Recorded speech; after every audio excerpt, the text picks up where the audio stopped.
Hi, this is Keith Larson with Spot On Homes. Today's topic is, what if it doesn't appraise? Now, this will happen occasionally in a real estate transaction. The appraisal comes in too low. It can also come in too high, but usually people aren't too concerned about that, except for the seller, and then he's going to be asking his agent, why he was so far off.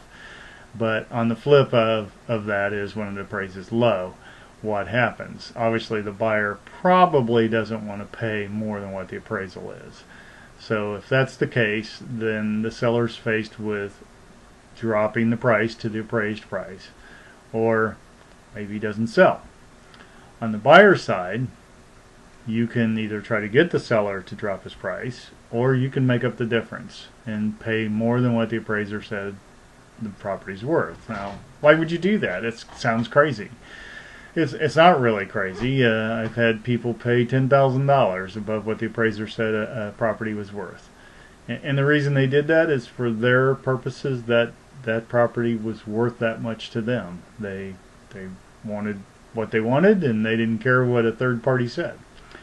And I will tell you, in this market, appraisers can be very unfamiliar with what they're appraising. They can come from out of the area, and they may not have the true picture. That's not a rundown on appraisers. The laws have changed in the past. A mortgage company could call an appraiser they're real cozy with, and it's miraculously the appraisals would come out exactly what the loan value was going to be. And so the government clamped down on that, and now they have to call an independent appraiser who may or may not be from the area and may or may not understand the values. But that's what you're faced with. And your options are not buy the property, or make up the difference, or maybe negotiate with the seller for some other way to make those two things meet.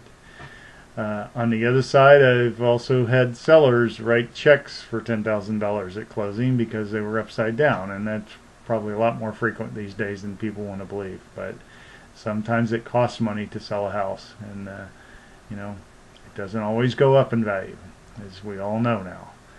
But those are your choices.